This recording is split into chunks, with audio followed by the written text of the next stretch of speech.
Welcome to Wizard Team, a Black Magical podcast for Black Magical stories. Hi everyone, it's Bayana, Robyn, and Porshèa embarking on a journey through the many fantasy stories written by and about Black people. Currently, we're reading Legendborn by Tracy Deonn, and today we're discussing chapters 48 through 50.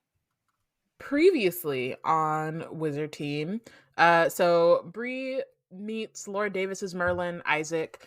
He's very creepy, very unsettling. But Selwyn comes to the rescue, interrupts, warns her about staring a Merlin in the eyes because Bree was trying to buck up, but then got her mind read. Hate to see it. But in the meantime, before we get there, Sel and Bree dance together. It's very cute. Bree slips up and tells him that his magic smells better than his cologne, which throws Selwyn for an entire loop. And then the selection happens, and Nick ends up choosing Bree as his squire. Bree, for some reason, says yes. All the white folks are big mad and mad racist, but Sel gets Bree out of there. For some reason, she's still not caring about that. She wants to see Nick. And then Nick and Bree are more excited than they should be. They are like, we did it, Joe, when really they should have been in there strategizing. But, you know, it is what it is. Nick is summoned by his dad. Then Bree is suddenly kidnapped, also by his dad, and wakes up bound to a chair. We find out that it was Lord Davis the whole time. He tells Bree to leave the order, has kidnapped Alice, so has Isaac over here snatching her Alice's memories. Basically tells Bree that she has to leave the order or else Alice's memories will be wiped. Her father, everybody she holds dear, will be in danger, and she will also, as a treat, be dissected by the order. And I think that's where we left off. Hate to see it, but there it is. Mm-hmm.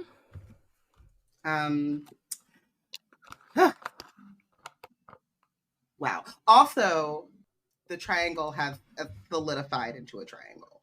Like, what do you call it? We were beep, beep, beep. What is that called when you use fire? It welded itself together. That's what I was trying to say. All right, so Bree, when we leave off, Bree agrees to who we have now titled Dud Davis to his plans, and says that she's gonna go away. She takes Alice back to the room. She's like, Alice is moving kind of like she's sleepwalking, and Bree is trying to take care of her and get her like back.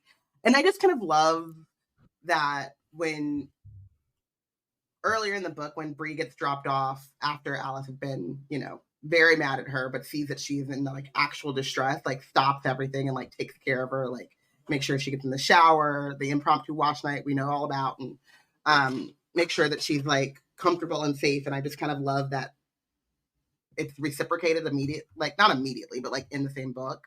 So you can really see the level of their best friendship, because I think they're at this age, this like middle ground age where it's like, I made one of my best friends through like high school or whatever, because we had the same birthday and we played sports together. And like, if you think of like, that was like the crux of our best friendship, because we met when we were like 9 or 10, and that's what's important. And, best friends were born. But then you like grow up and you're like, that's my best friend. And it's just kind of like taken as like a statement of fact, but there isn't actually anything really tying you, like who you are now, to that best friendship besides time, right? And like the intention to continue that friendship. Like you build the things that you have in common as opposed to like stuff that you just had separately. Yeah, and I think that there's this time, especially I feel like in college, this happened to me pretty starkly, which was like friends that, I mean, all of my like childhood friends that were made off of like pretty flimsy connections. We've just happened to share space and we liked each other, and so we were friends. You're growing into like who you actually are, And so then you're starting to see like you're losing some friends, or you're getting like there's distance happening. And then some of those friendships that you did just make because of like proximity strengthen into like real, genuine, like deeper friendships. Because let's be honest, like your best friend in kindergarten, like y'all ain't really gone through, hopefully. I'm not speaking, there are some people who have gone through a lot very early, but like you haven't really gone through stuff together. And it's just like, oh, our parents are friends, or we're on the same team or whatever. And then there's something that happens and that really like solidifies like one, who you're becoming as an adult, and then two, like who is growing with you as opposed to growing apart. And this is like one of those moments where you can really see that like Alice and Bree are, yes, friends because they've been best friends forever, but like they have now, especially with like the trauma that Bree's gone through, they have now gone through stuff and have like solidified like the deepness of their bond. Say all that to say, Bree's taking care of her, but it's still kind of like, I don't really know what to do. And then Grandma Charles comes back and is like, this craft is poison, but she's using, and Bree's like, well, where were you? And she's like, I'm using all of my power to get to call back the old mother, and I couldn't help you. And even if I wasn't using all of my power to call back the old mother, I couldn't help you because that's not, it's not my magic. It's not my thing. Yeah, I don't have the and also, faith. yeah. And so and also probably just like not the like it's not how that magic works or something. Yeah. We don't. Do we know what kind of magic Grandma Charles has? I don't think that they really. I don't state think so. it, but she does call Jessie, who's a healer, and she says 3 generations back. So I'm wondering, is Jessie Grandma Charles's mother or Grandma Charles's grandmother? Generational things confuse me a little bit. Because if I'm a generation, my mom is the it's next gotta generation, be from her. right? Yeah, because if it was her, it's not 3 generations from Bree, because if it was, then that would just be Grandma Charles's mom. Right, and so she would have known. So yeah. So she would have just said, that's my mama. Yeah, so 3 generations back from Grandma Charles, right? So Jessie is a healer. Yeah. And she possesses Bree, like takes over the possession from Grandma Charles to now it's Jessie. She looks around and she's like, y'all, you don't have what I need, but we'll make do with what we do have. And so she takes, she's like, oh, you don't have no herbs, but we'll make it work. And red mage flame bursts out of Bree's skin and flows all over Alice's body and then like soaks into her skin. And Bree is like trying to like lift her hands away from Alice because she's on fire and she's putting her friend like she's setting her friend on fire basically, but Jessie won't let her. But through that mage flame, Jessie and Bree together are able to heal Alice. And when William is healing, we see like the ether, but it's never described as like flame, is it? And it's not red. It's called, I mean, they call it mage flame, but his isn't, like, her root is red. Yeah. I think most of the Legendborn like magic is blue. And then sometimes, like, we'll see, like there's like the yellow ether coming from the like tablet or whatever, like the memorial. Green.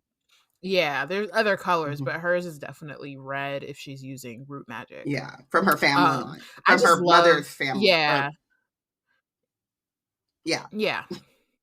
I love that part. Just like seeing how being a medium is like, she don't really know what she's doing. So it's not really something you can control. And so seeing how like, both in the sense of like how she has her ancestors to come and like help her in that situation, but also like she doesn't actually have control over that at the moment, was kind of concerning. Because anything could happen, right? And it's like what Mariah was talking about in terms of like telling her to be careful.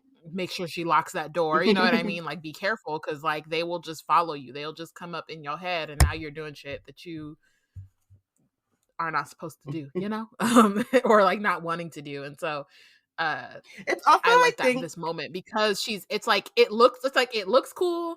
It's like really yeah, it's just like it looks cool from like a world building standpoint, and even like, you know, just her being able to help Alice in that way, and like her ancestors' magic being able to transfer through her and use her, because it also like drains her energy. So there's like that aspect of it too, but then the like potential dangers of that. Yeah, I was gonna say, I don't know if like is the right word, but it's really interesting, like how much you just really have to trust your ancestors. Like, she doesn't know Jesse. You know what I mean? Like, and this isn't to say like,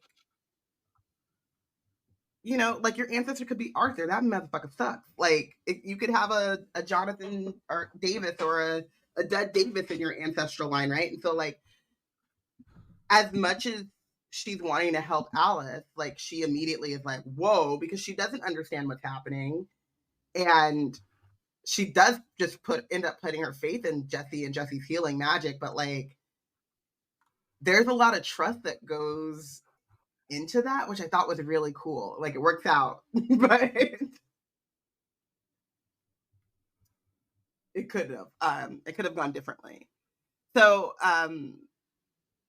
Alice wakes up and she's remembering everything. So I think that's also interesting too, because like Jesse is not only like healing her from like the current state that she's in, because she's still, you know, like when we see she's sleepwalking, she's still sluggish, but she's able to like start restoring the other memories that he had already taken when he was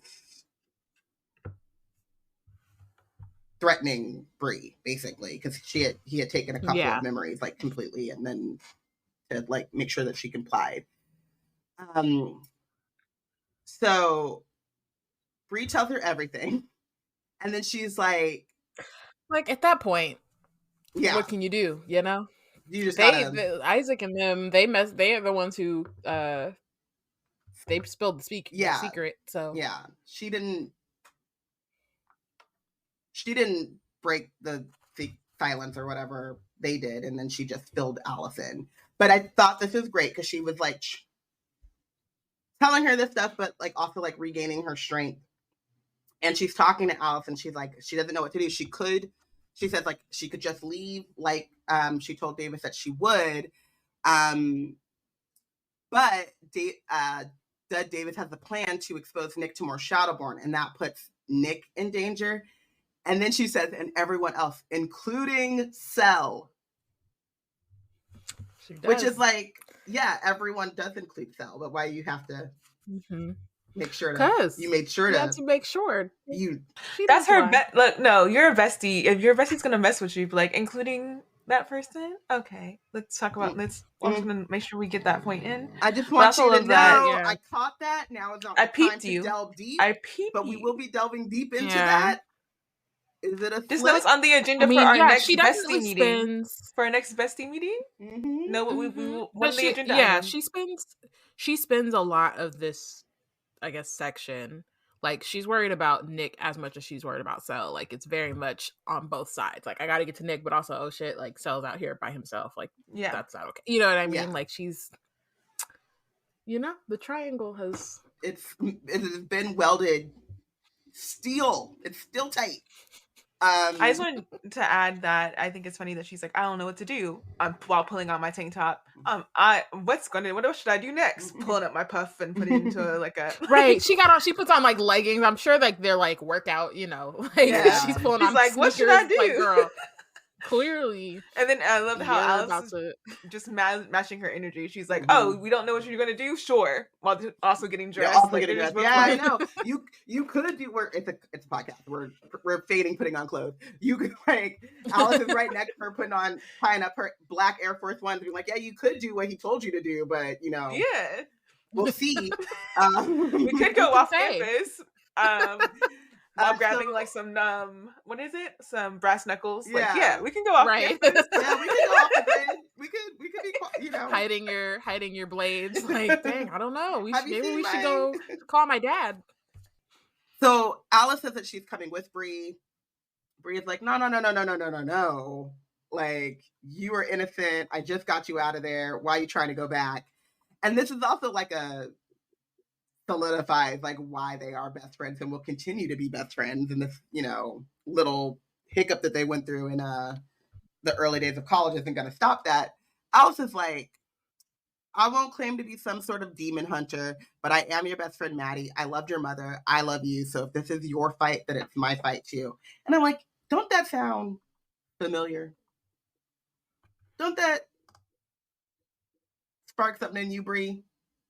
Like, I don't know what's going on, but I'm about to go head first. Like, I'm in it. We gonna think of the plan once we get there.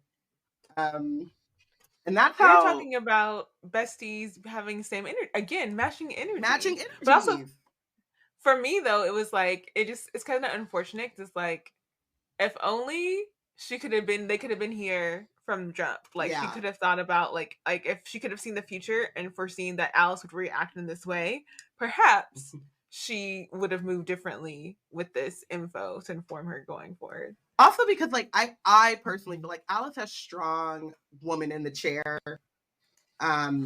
instincts of like and also the like, you know, let's bring back old school with her team. The ride or die that we really rock with, which is ride, die, ask questions, make a plan. You know, Alice has got some like, I may not be a demon hunter, but I can hunt down some facts. I will be in the library. I will get you all, you know what I mean? I will get you data points, okay? Like, you are not going in here uninformed or underinformed, you know? So I do love that, like, she's in it now because I feel like, obviously, now that we know there's going to be 4 books, Alice is, like, going to be a part of this and is going to bring that I'm also same curious. energy. I'm also curious, and like, you know, obviously this is a spoiler heavy podcast, but like big spoiler for the end of Blood Marked. The like when she's in her coma at the end, and like, you know, there's been a lot of speculation. I mean, even when I was reading it, I was like, oh, she coming back, she gonna have powers. But I'm wondering if this is like where that came from, or like the start of that was when she's getting that like infusion, like healing, root healing, if that is gonna play a role, if that's like the first, you know, step of that. It just made me think like, that is a good perhaps. Mayhaps. But I feel like that would have to involve some level of like her having a existing like allowing her to like be able to involve magic in that way, because like Rootcraft has been around for so long. Not everyone a Rootcrafter touches and heals is gonna like be a Rootcrafter or like have some magical energy. So but I'm saying that like, maybe it's like, I'm not saying that it predisposed turned her, but more that like it could be it unlocked her. Yeah, or something like that. Well, yes, you know, we talked about about some ancestral like root. If she has some ancestral magic, that's what I was thinking. Like, that's maybe not root, maybe not mage. Yeah, like flame, could be called something another, else. Yeah, that's what I was thinking too, because she is. Did they say? I think she's Korean descent. I can't remember, but she's of. I don't remember Asian descent. I can't remember exactly which country, but like Tracy does make a point at some point to say, like, you know, root, ether, magic, it's called different things in different cultures, but like a lot of people have access. It's not just, you know, root is how it shows up for like Black Americans, and then ether is how it shows up for the order, but it's not exclusive to them. So it could be that like she had something in her ancestry that gives her some channel to it, and then maybe that's also why her and Bree are such good friends. Not why, but like it deepens their friendship, you know what I mean? They have that kind of like calls to like type of situation. So that could be very interesting. But that's all speculation. Oh, she's Taiwanese. Sorry. Thank you. Yeah, but that is the end of chapter 48. So Bree and Alice are out in it together.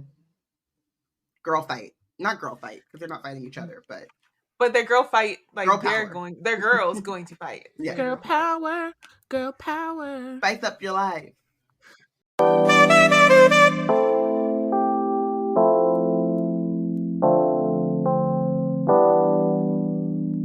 Here on Wizard Team, it's no surprise that we love books. We also love supporting the independent bookstores.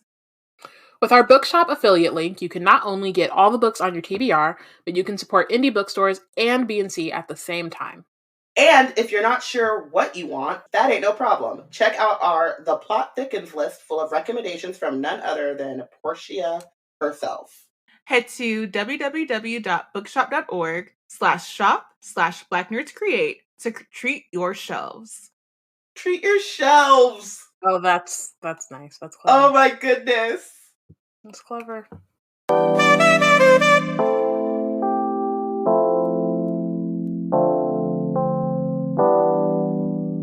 Okay, so chapter 49. So we have Bree and Alice trying to sneak into the lodge. And when I was reading it this time, I thought about like the parallel between like Bree just walking up that first day, like all shit is sweet, versus now where they're like sneaking and she has backup, you know, she has somebody with her and she's not just trying to like do this on her own. And she technically actually belongs there because she actually has a paid squire title now. So she actually should be able to step up bold, but but because she doesn't know where Davis is and Isaac and all that, she's kind of like, all right, we got to figure out. And like, I think also like not knowing who to trust, right? Because you can, because obviously like Lord Davis is there, like he's the head of the chapter or whatever. So you don't know what and he has to have come up with some story to explain her disappearance at this point.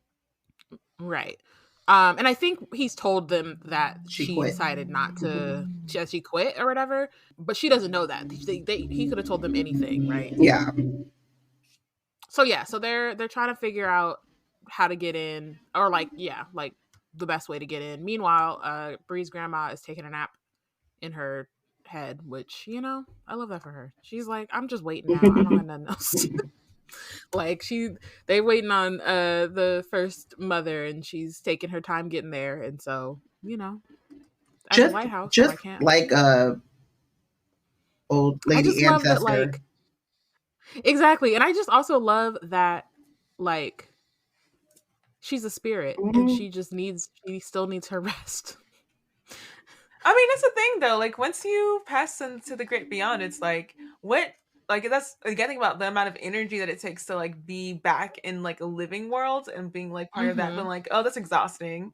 And then also like while you're in the living world, trying to use your powers to call on an even deeper parallel spirit world than where you even existed. So you're just like, look, I'm not gonna justify my nap to nobody. I ain't have to do this in a minute.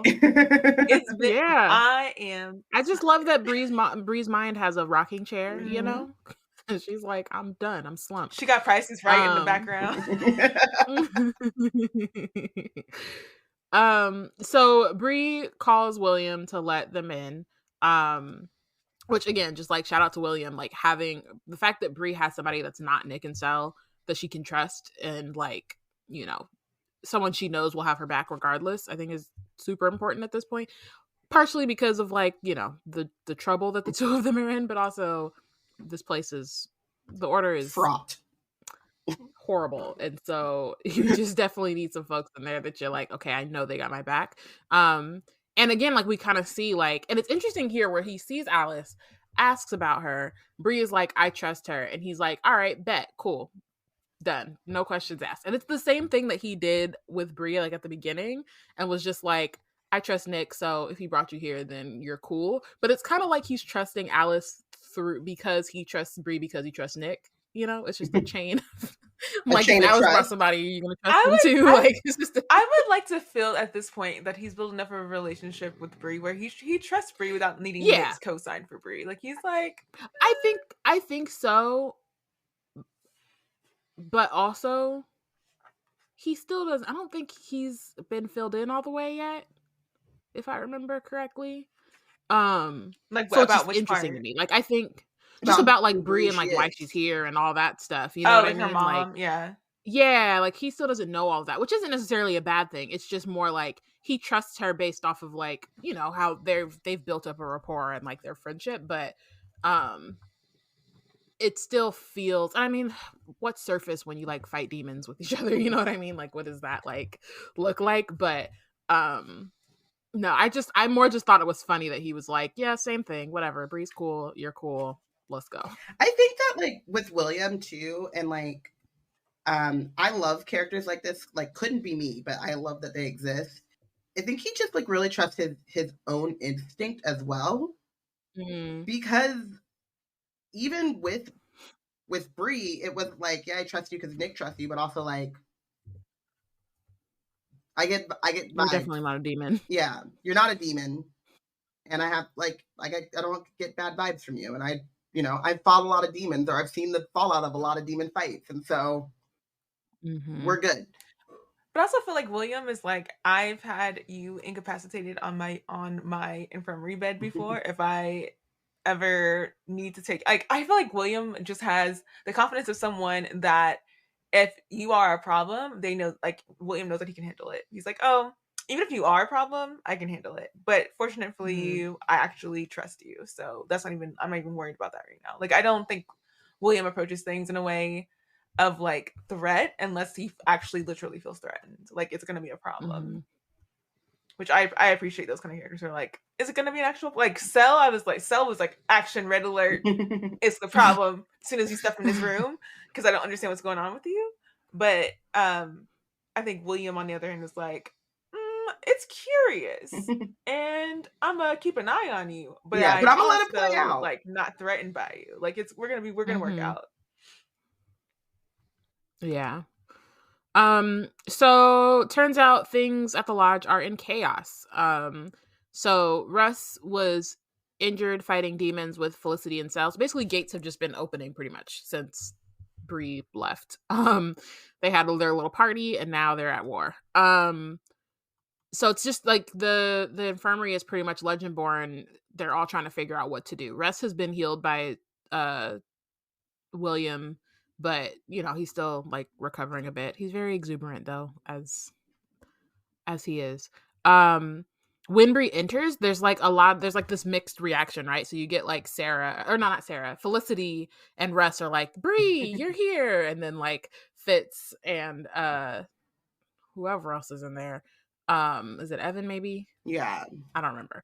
They're a little, or I think Greer's there, Whitty's there. Anyway, there's like a group of folks who were like excited, and then there's a couple people who are just kind of like not necessarily upset that she's there, but just like not like wary, and not really sure what to think of it, especially because we find out that like again, Lord Davis already told them that she quit.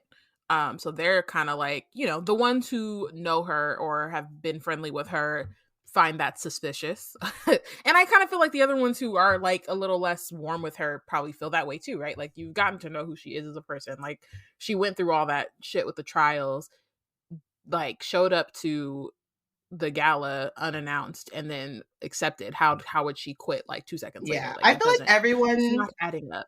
is suspicious, but then there are the people who are on her side, like happy that she's here, but suspicious, like but think that she belongs here, and then the other people are like, this is all still weird, but it would be easier if you weren't here. Because all the weirdness is centered around you. So yeah. So then we also find out that like when his dad told him, Nick like blew up at him, and like it's something that has come up a while. I was like, I don't remember exactly, but a few episodes ago, just about Nick's anger and like how for the most part he keeps like a lid on that, but there are these moments that you see where he just like completely flips out. And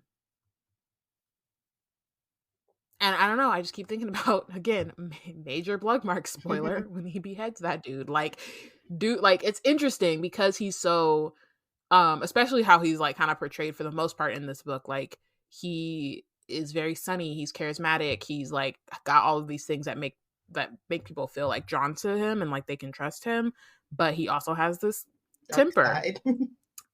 Yeah, he like, and I also think, you know, it's interesting. I think also now my brain is doing things. But also thinking about Cell and like his connection with Cell, and how it's kind of the opposite for him, where Cell is all anger first, but then you realize like, dude, you're actually a cinnamon roll. You're just a hurt baby. It's okay.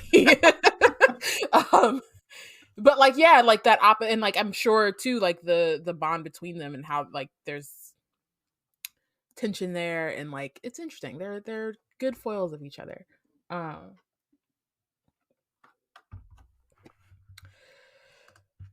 So yeah. So then everybody's still trying to figure out what's going on. Oh well, first Nick blew up at Lord Davis, but then his dad was like, you know, we can just go talk about this somewhere else. So they leave. So now they are no longer in the lodge. Nobody knows where the two of them are. Meanwhile, demons are all over campus.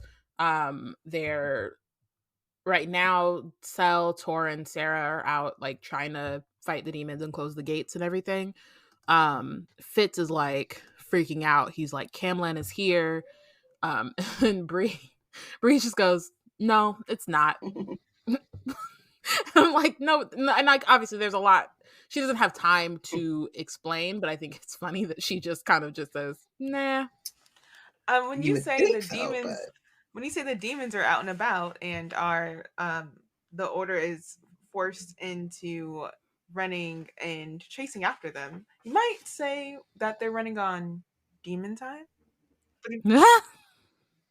Wow. It's currently demon time. I can't. But wow.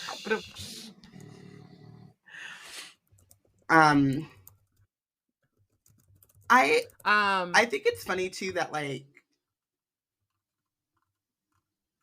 I don't know, that I feel like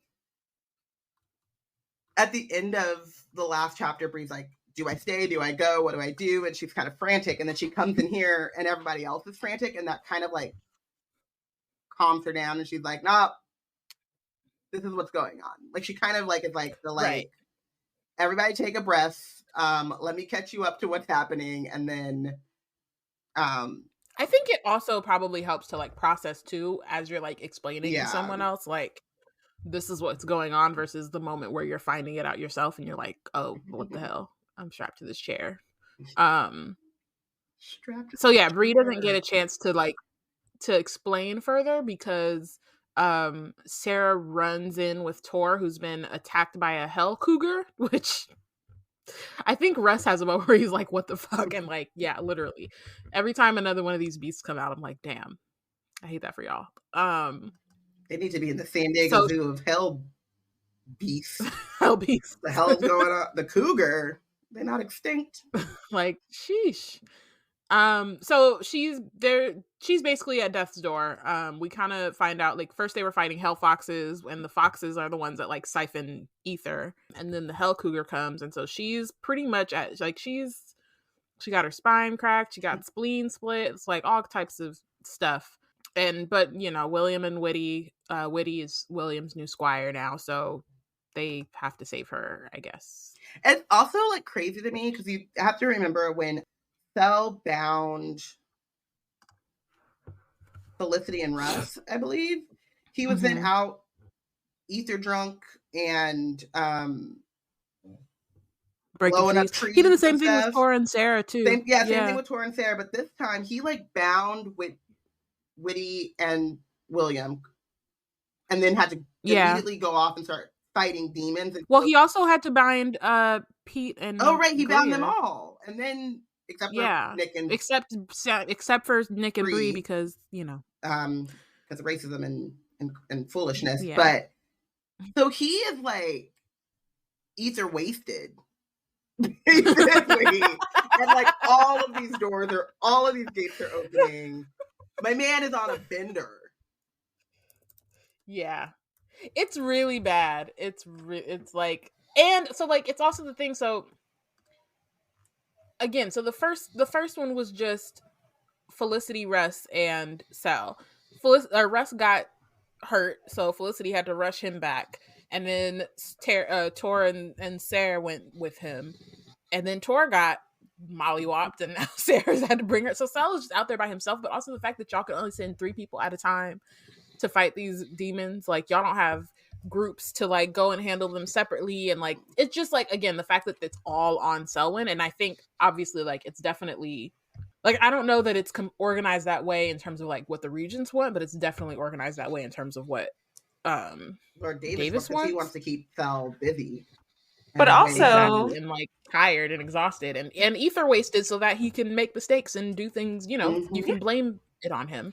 But also there's a whole gala, so like all those people are on in campus grounds, and none of them right, where are have the adults, where are the combat skills. None of the people here are can assist. Do you know what I mean? Like, what's like, no one's gonna call in the big guns with knowing this is happening. Like, no one's gonna be like, oh shoot, this is really going, let's rally everybody up. Where is that? And we know in Bloodmarks they can do it. We know that it's an auxiliary than on older people. So it's very interesting that Dud Davis has all this leeway to handle all this stuff, and no one who is also on the grounds in that night is like going to like rally the troops to be at least like second wave or something. Well, because I think that would be on Dud Davis to do it, right? Sel is busy. The other, like the kids are busy fighting right now. So the people at the gala. No, but I'm saying someone would have to tell the people at the gala like what's going on.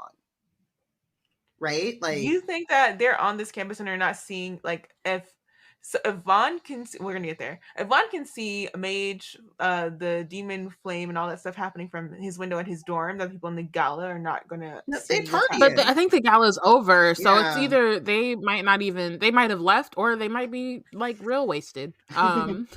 But also I think like, yeah, I mean, I think it depends. It's definitely a question. Just saying that Davis has a lot of leeway for some stuff that he really should not have. Like, but I really think there's also that like kind of power vacuum type of thing, where if you know that Davis is on the scene, you think like, oh, he's probably handling it and I haven't been called in, and it's not smart, or it can be I don't want to be an added distraction, right? So like if you think about, remember early on, when Bree joins the like pages still, I guess, and the demons come and all of the like recruits get sent back to the lodge, and Vaughn is like, why didn't you come back? You were trying to like play the hero and you ended up being in the way. So I think there's also that too, of like some of the adults being like, I haven't been called in, that doesn't mean that it's not being handled. Because no one knows that like he's actually behind it, you know? So there's like kind of that like power vacuum as well. Yeah, like that trust of like, yeah, oh, you got it. I'm not in the inner circle, but that doesn't mean that it's not being handled. Yeah. I would also say like most of the vassals, like I don't think all the vassals can see ether. No. I think it's just the ones who like pledge to Paige, so I feel like the majority of them wouldn't even be useful. But I feel like, I don't know if there were any lieges there. I can't remember. Probably. So yeah, I also wanted to talk about the cult of it all. So Sarah is freaking out, and like it's on 2 levels, but I think so this part where she's like, that's my job, where she's talking about what happened to Tor, and she says, that's my job, this is my job. And what she means by that is getting hurt in the place of Tor, right? Like she's supposed to have protected her from getting hurt. And so you can like feel there's a moment where you kind of feel like right after that, the like fear on like a girlfriend level and like their like personal romantic relationship. But first and foremost, the primary like reason why she's freaking out has to do with her role as Tor's squire. And so yeah, it's just a very like, again, these kids have been brainwashed.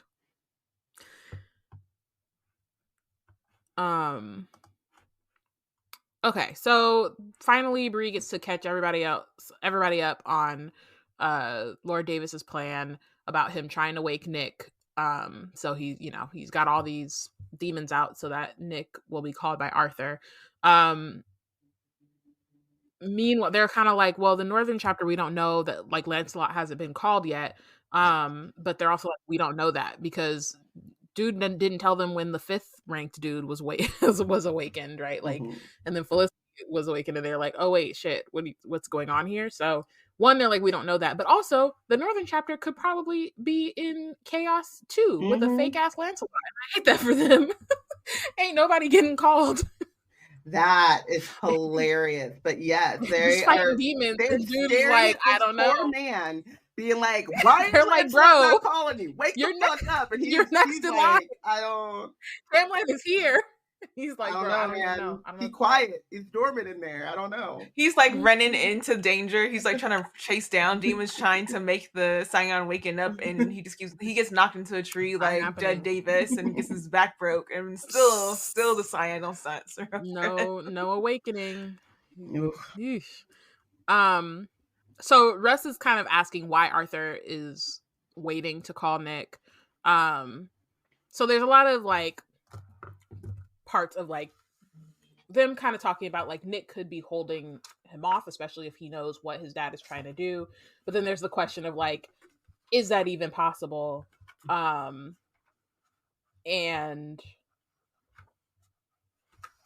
sorry, I'm just trying to find this passage, but like, is that even possible for him to hold it off?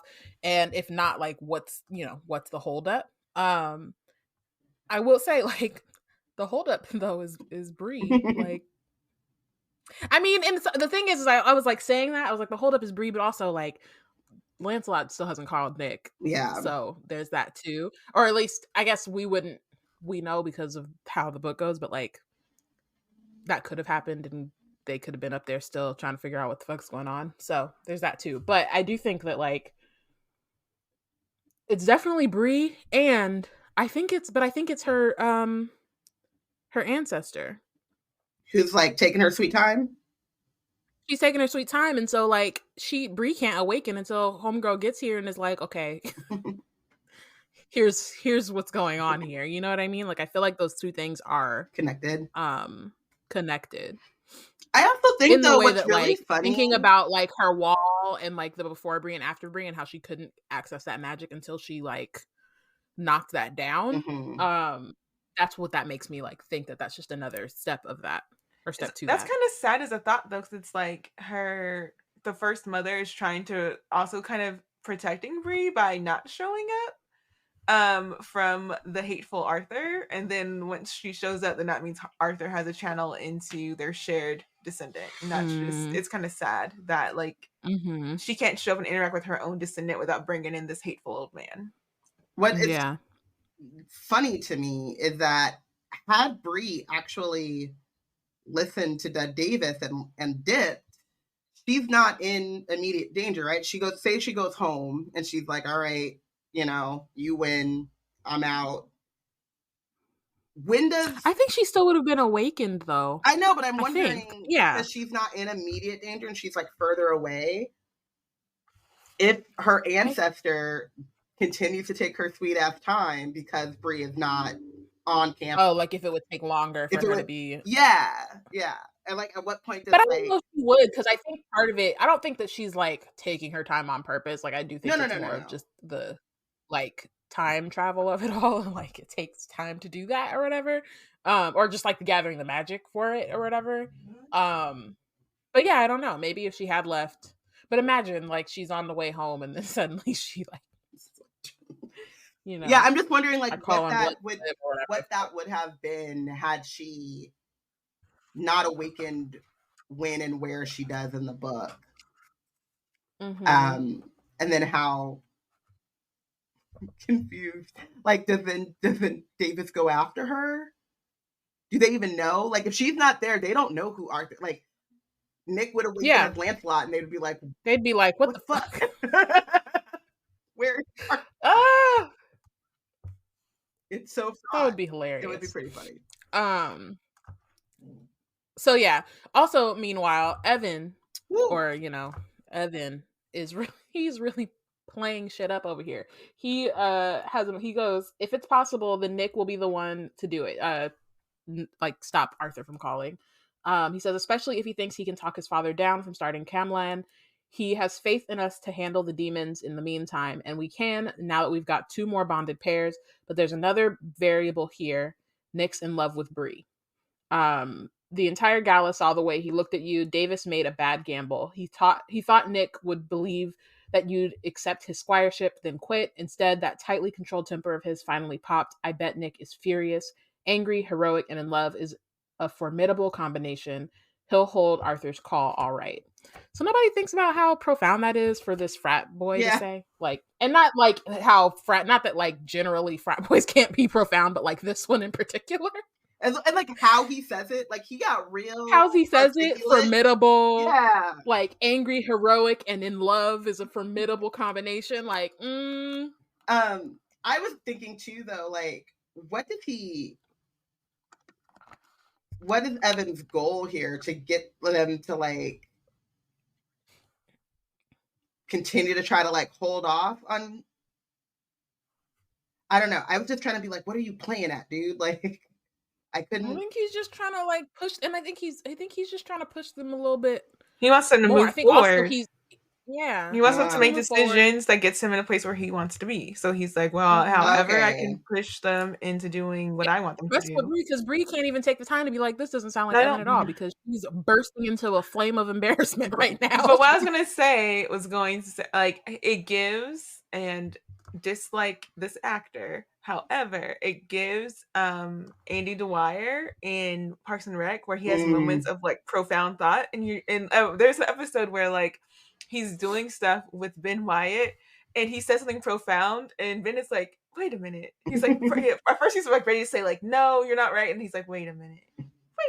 That's profound. He's like, yeah, what else do you think, Andy? And he's like, and what about this? And he's like, okay, you lost me. You're back to your regular self now. But for a minute there, profound. You sounded like you knew what was going on.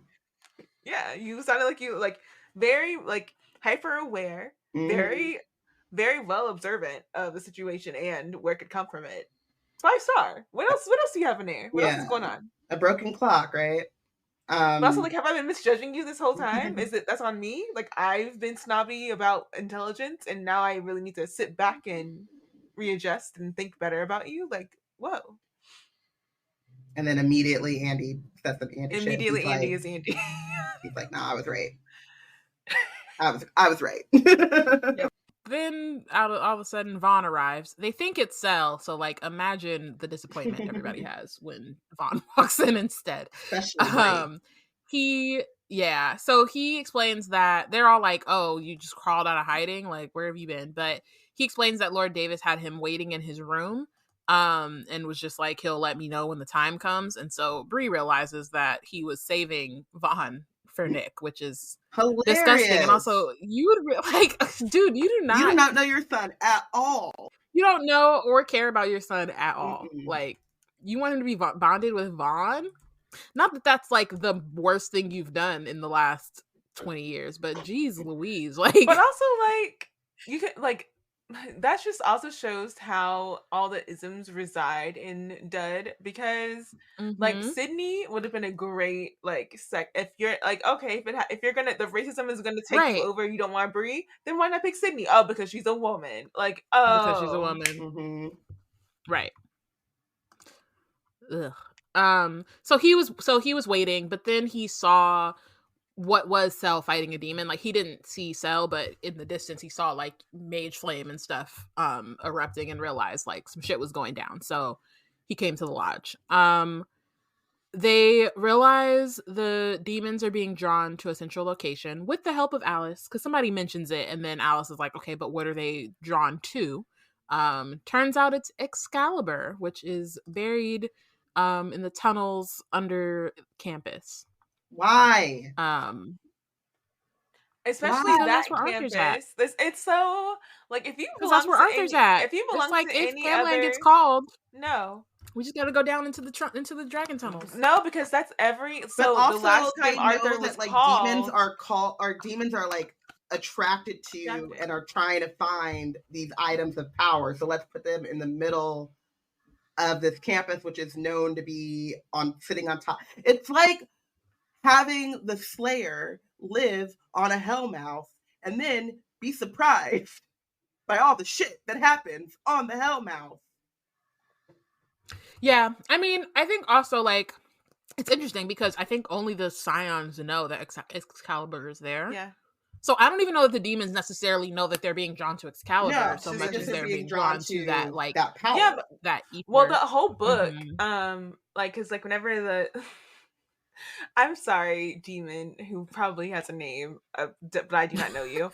The demon that Cell splits in half, like, was the demon that was like, where's Excalibur? Like, it was saying, like, it wanted, like, it was like on, like, all the demons were on a hunt for that. And so I don't think that they are saying where's Excalibur as in, like, they know, like, it sniffed out its whereabouts in the area. They were just like, if we catch the Scion, Nick, then we can use him to find Excalibur. Kind of, it wasn't like that was the plan. So it's interesting. Like, so that was interesting that as a component of, like, oh, like, they clearly don't know that it's just there. They could just skip Nick and just go straight to Excalibur if they wanted to. But also, what's interesting to me here is that, like, the last time that someone held Excalibur, it was like in the 1750s or 60s, right? So like pre the founding of the actual college. And so, like, it's they built a campus around Excalibur, knowing that, and then made sure that everyone within the line of Arthur was, like, went to that school to be in proximity to Excalibur. So it's one thing if it was just like that, like, so it shows the weight of how that chapter is just given most of the resources and most of the Scions and most of all the things. And I wonder how it feels to belong to any of the other satellite orders and know that, like, they're barely effing with you. Yeah. I will say one thing about the order. Hate them, but their organizational skills, they have their infrastructure is pretty damn thorough. Yeah. Too bad it's for evil. Evil. So yeah, so they kind of decide that William is gonna go close the gates. He has some of Cell's blood just, sitting around, but he's a healer, so or Cell gave it to him just in case. So he can use Cell's blood to close the gates. Bree has Alice go with him, which Alice kind of, like, is resistant to initially, but she can't see ether. It's, safer for her to be above ground.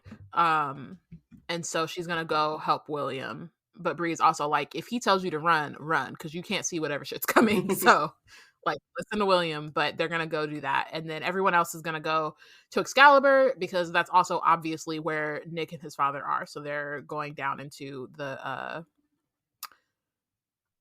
tunnels. Y'all don't care, but William says that he's gonna send Cell down if he runs into him, and he'll come in like Gandalf the White. I caught that. Anyway. And I was like, he said I know what that means. I know what that means. He said, look to the east.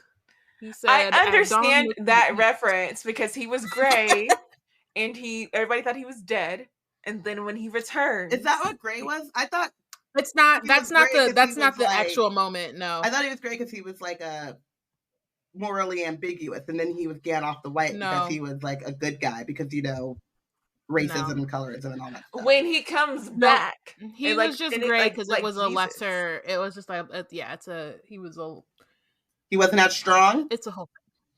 He wasn't as strong, and then Gandalf the White is like God. Then he's brought back to life as Gandalf the White, but he's also brought back as Gandalf the White because Saruman the White got all corrupted, so he is Saruman as he should be. So he's actually doing his job as opposed to Saruman, who got corrupted by the ring and power and all that kind of stuff. But when they say he's coming in, like, no, it's Sauron, which is annoying, actually. there's a Sauron with an eye, and then there's Saruman, who's a wizard. As a kid, that always irked me. That So alone. I understand the. That alone.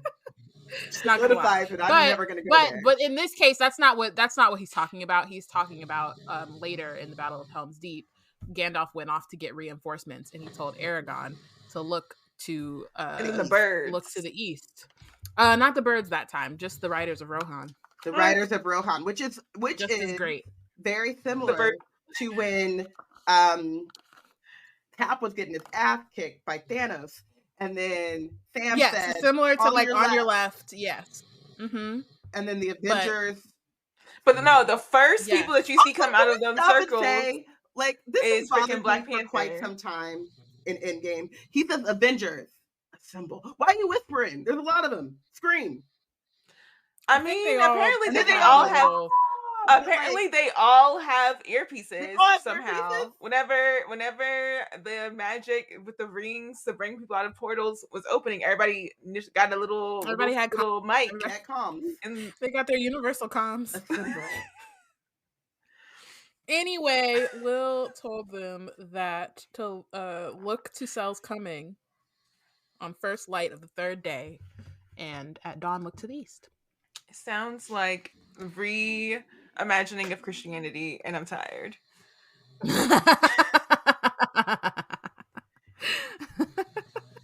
It does sound like that. It also sounds like Tolkien would disagree with you, but you're not wrong. Wasn't Tolkien like a crazy? I know because I know which you know the authors would be like, oh, this isn't an allegory for the thing. And it's like it clearly is. So is A Lion in the Witch of the Wardrobe. There's so many series. I thought A Lion in the Witch of the Wardrobe was like bar for bar, word for word. Like I thought we all. Yeah, it is, and that's why Tolkien was mad because he was like, "Dang, Lewis, you couldn't even disguise the shit." It's like at least I'm trying to convert people with some mystique. You're doing it, and you're just being blatant with it. What's that about? Okay, so what a tangent. A mess. We touched on everything. So then they go and break into the weapon stores. And everybody's trying to figure out there's a lot of shit in there. Bree is like kind of looking, not really sure what to do. Vaughn tells her to take the sword because she's the best at it and she won't stab herself accidentally. Which is his, I assume, way of being like, yeah, I know you beat me and you're better at me than everything, but I'm gonna pretend like you're not. But that's it. She takes the sword, but it's still fuck him, so. Forever, no redemption for Vaughn.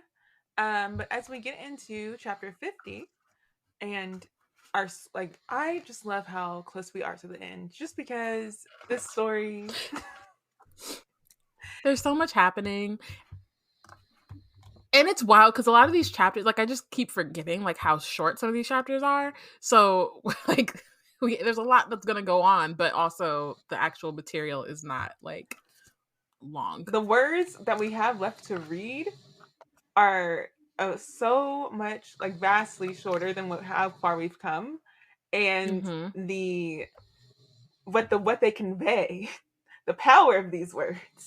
Yeah, exactly. So much. Felicity is solidly in her blossom of the Powerpuff Girls leader charge bubble. Like she's like, I'm in here.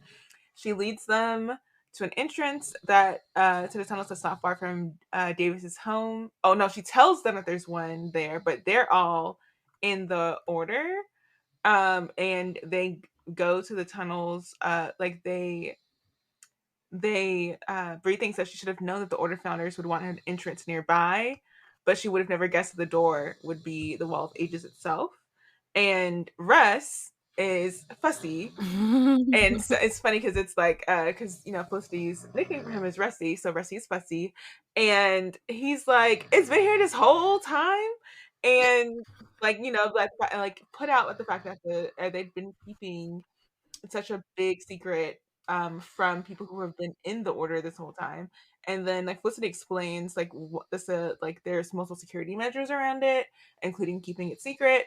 One of the security measures is that only Bree, the only way to open the gate is to have 3 scions be in accord about opening the gate, and they ensure that by making sure that they use the blood from 3 different lines to open the gate.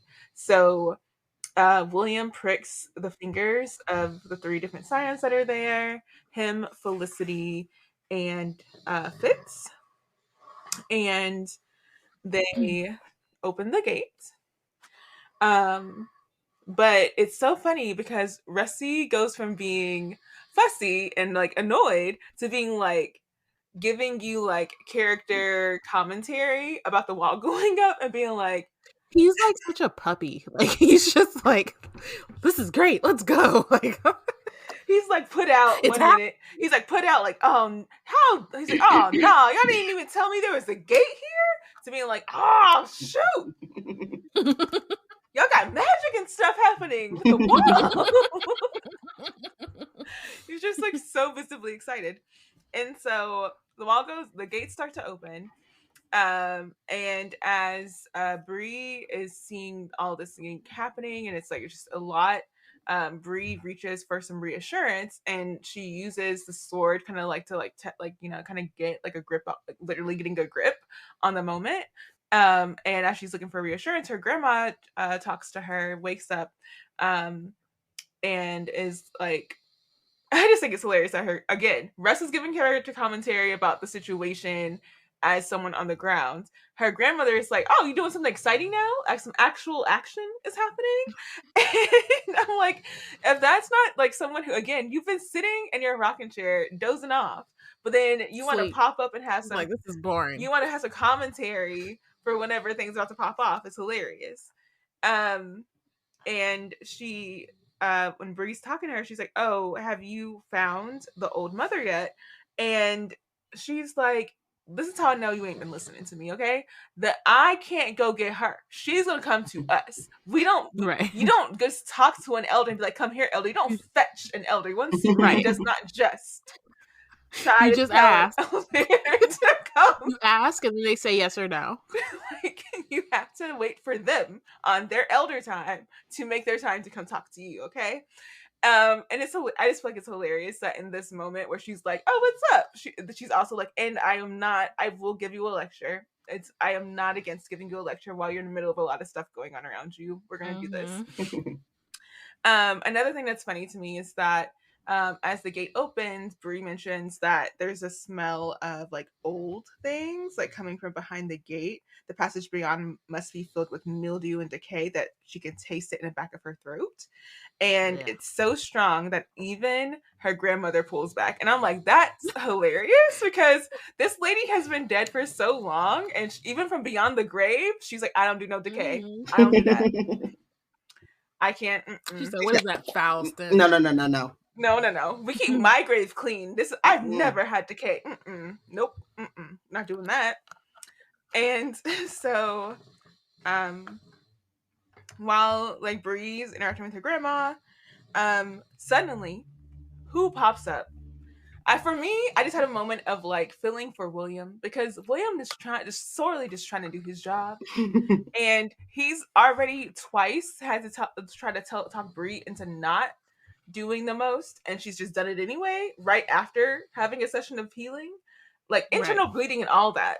She was hard-headed people, just strong-willed, just up and about.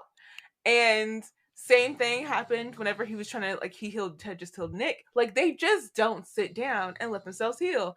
And here comes Tor and Sar both just popping up like daisies and demanding to be part of the Excalibur party.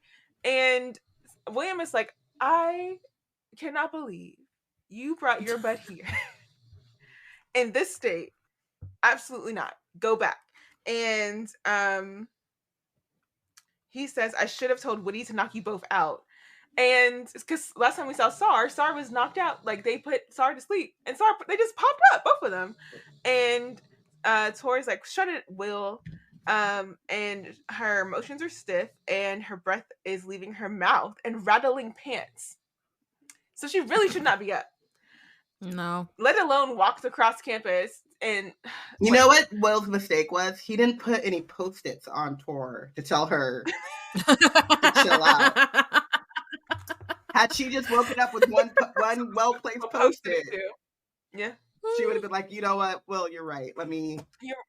All I needed was this piece of paper to remind me.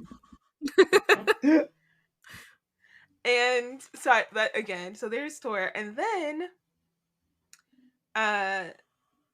whenever Tor reaches the group, she has to lean against a cabinet in order to see into the gate that's opening in front of them.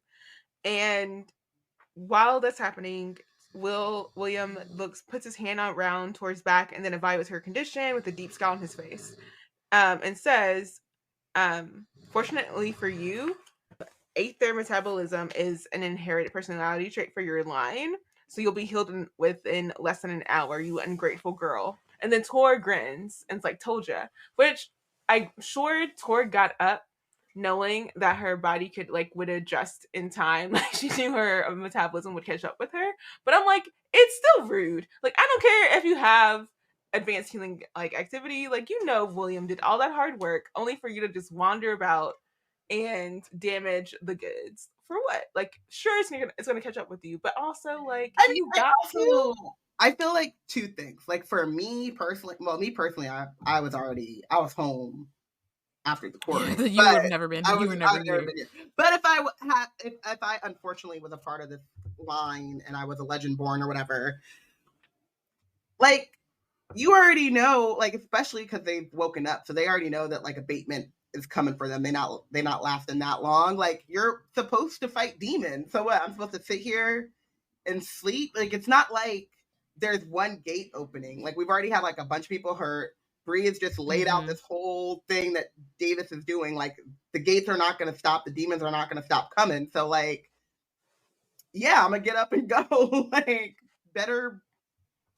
Yeah. And I mean, Russ was also just injured. Not as bad as Tor, I guess, but he also was, like, you know what I mean? Like, they've already had some near casualties. No real ones yet.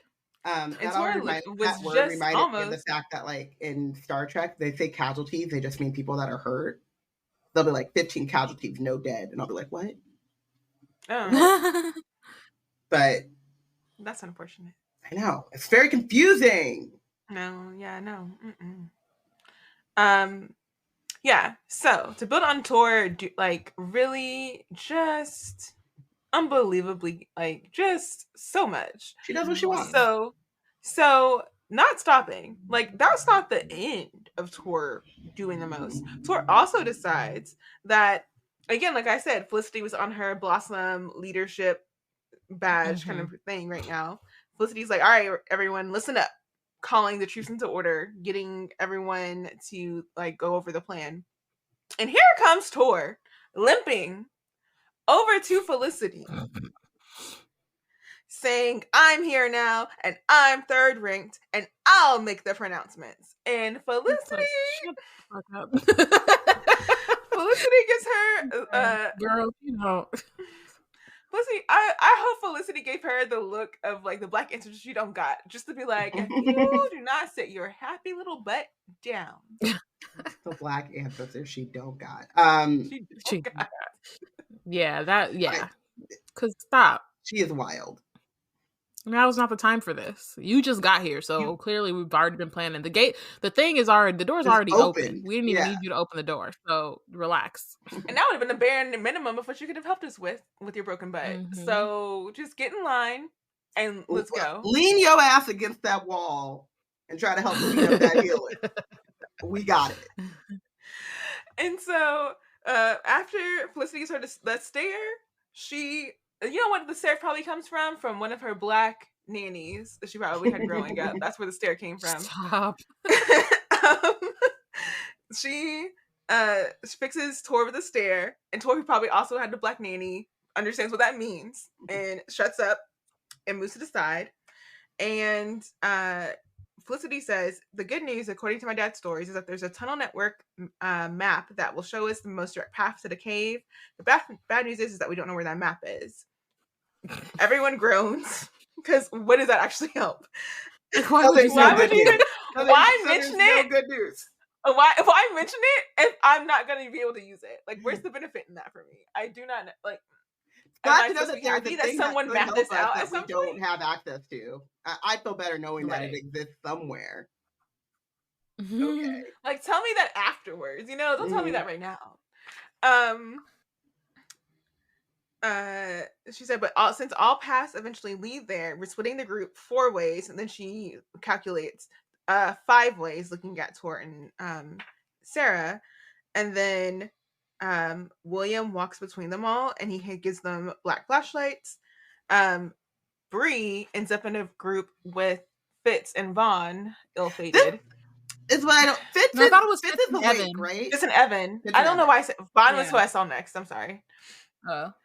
Fitz and Evan, and then Vaughn and Whitty are together, and then the rest of the groups are the people who are bonded pairs, like also Felicity and Russ, Tor and Sar, etc. But Fitz is awake, right? Awakened. Yeah. Okay, because I'm like, yeah, he's been awakened. Why would you send her? He's one of the lower ranks. Yeah, but I was still like, why would you send her with 2? Like, obviously they don't know that Evan is a demon, but like, why would you send her with a demon and just a page? But yeah, okay, never mind. No, he's a scion. And he's and he's awakened. So yeah, I mean, I knew he was a scion, but like, I couldn't remember if he was awake. Yeah.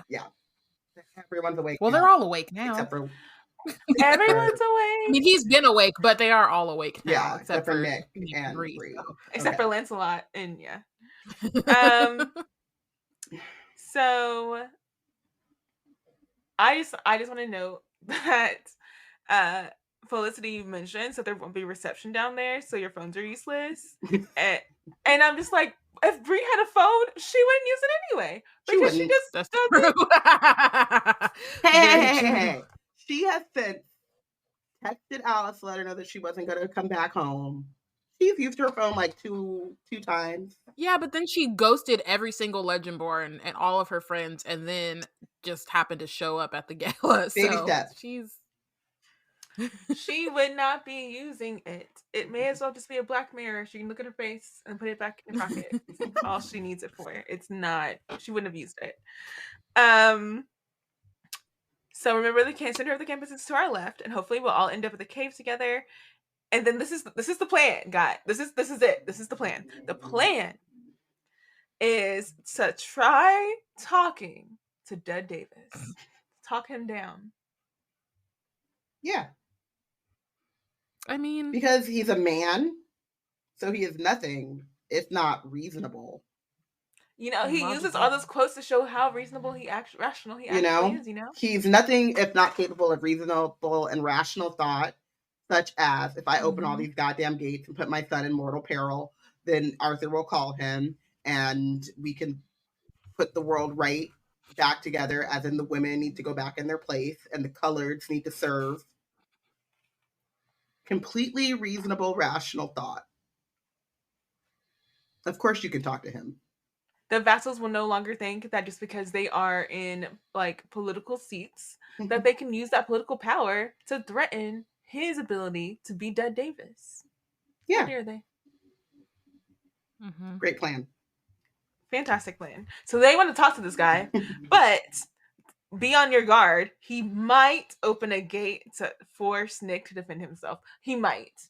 Because he's been afraid to open gates before. Right.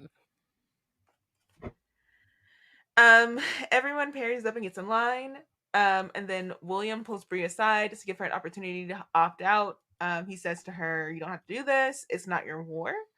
And Bree thinks that she had a similar thought the last time she was leaving the legend with the order and thinking about leaving the Legendborn world for good.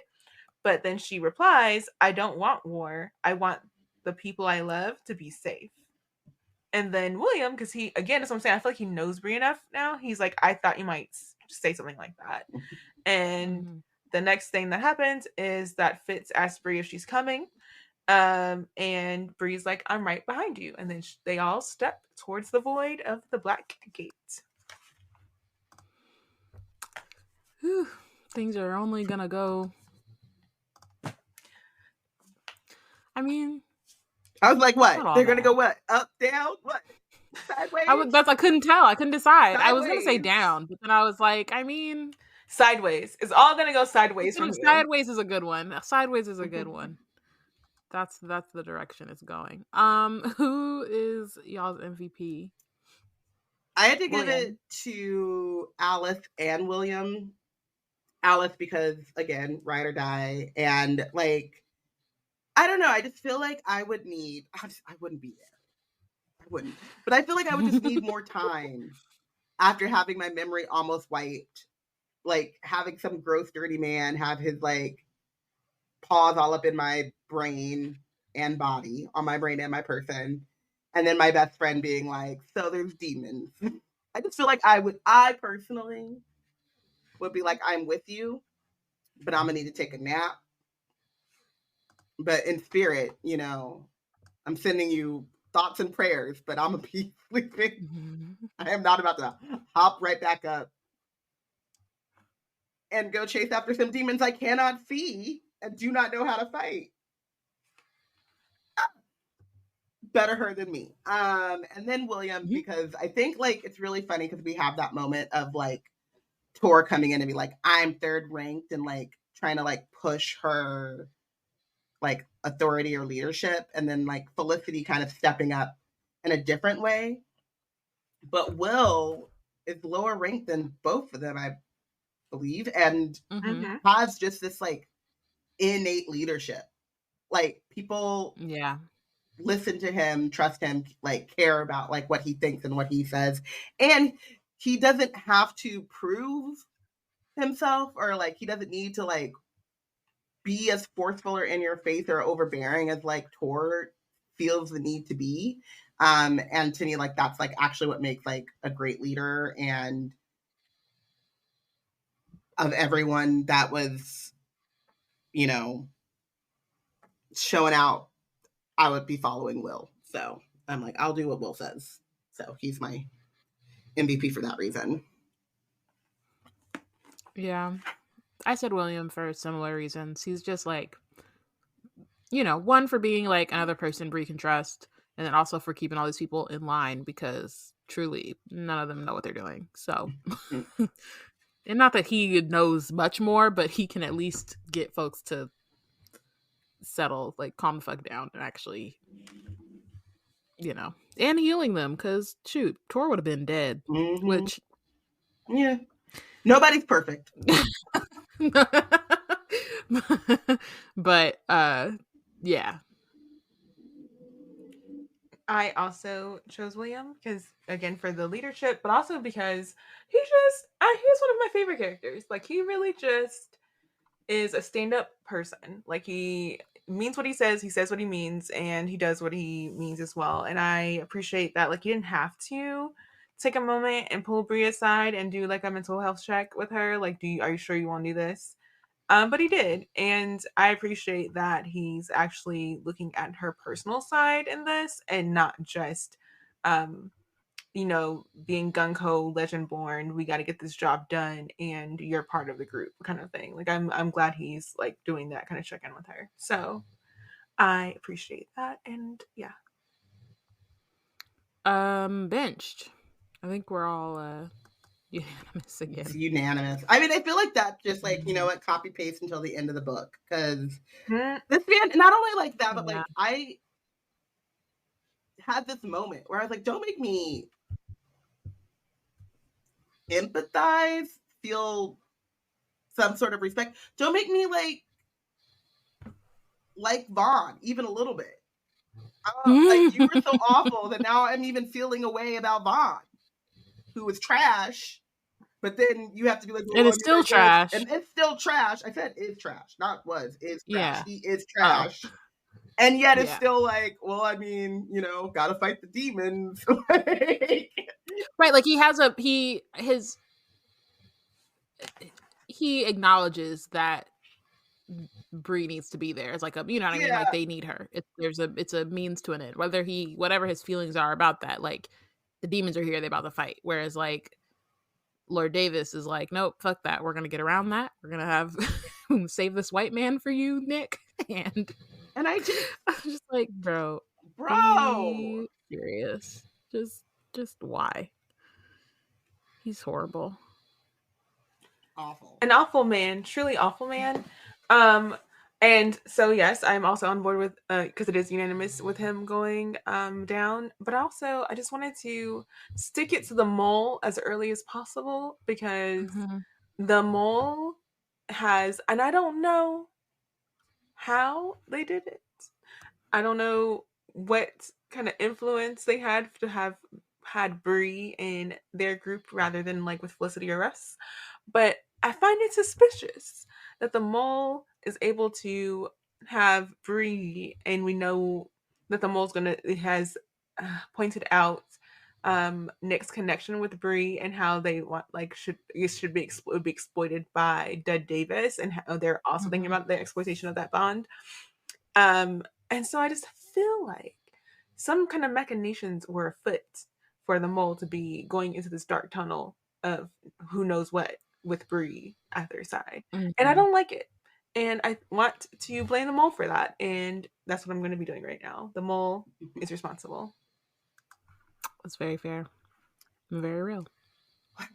Well, thank you guys so much for listening. Join us next week when we will discuss chapters 51 through 53. Whew.